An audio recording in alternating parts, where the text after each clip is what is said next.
It's the Australian Stockmans Hall of Fame, and one of the things I really like about this place is this fantastic statue that's built here in front of the facility.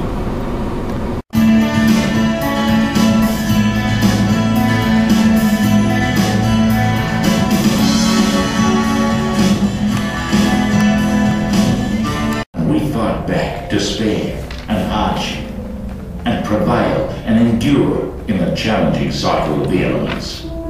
We, the Outback's proud people. This is the Discovery section at the Stockmans Hall of Fame. Beautiful introduction to Australia and its geological and human history. This gallery shows Gondwana from 150 million years ago to 70 million years ago today, some of the megafauna that used to live here, and then we move into Aboriginal culture and their linkages with the past, as well as some of their artefacts and so on that are essential to their existence. Then of course we got the European arrival in Australia and their initial mapping of the continent and discovery thereof, and then the inland exploration of Australia and how it was undertaken by a bunch of primary explorers and their routes, which are covered in this display here with the 15 or so major explorations which were the preliminary to what we see of Australia's knowledge today. I have to say that as a monument to the Australian stockman and ingenuity of some of the pioneer bullshed builders who use this curved roof system, this is a great display here at the Hall of Fame, and the various galleries are on different levels, showing everything from modern day coffee shop and shopping opportunities to the means of transports that was used and other aspects.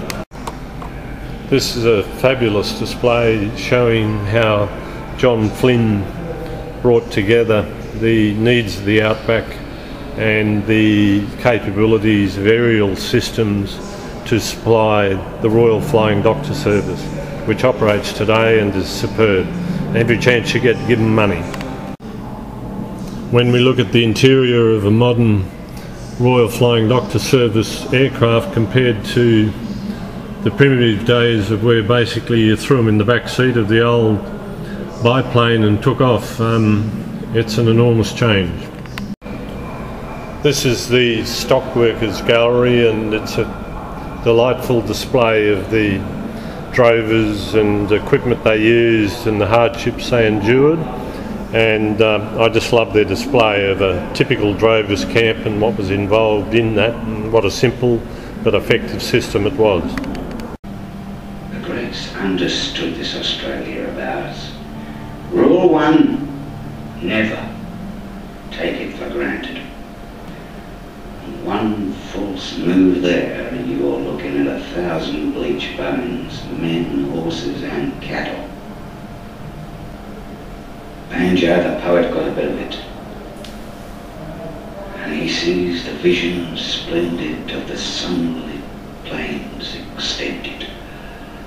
Except he left out the flies, and the bull dust, and the empty bellies, and the rain that could soak your bones to a chill. Apart from that, it's pretty good then. It may be lying out there in the swag at night.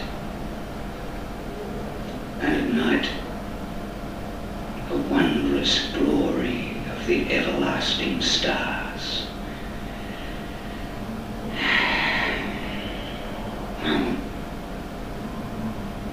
See you in the morning.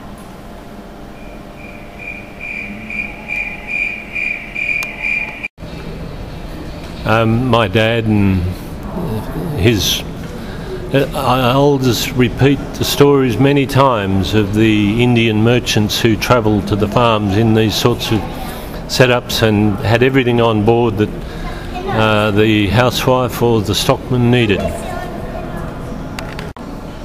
Furphy were the manufacturers of this special type of water tank, and during the First World War over at Gallipoli, the term "he told a Furphy" came up, and it was the situation where somebody was telling a bit of a fib or a bit of a tall tale, and as a consequence the term Furphy came into the Australian language. Sadly, it's pretty well disappeared now.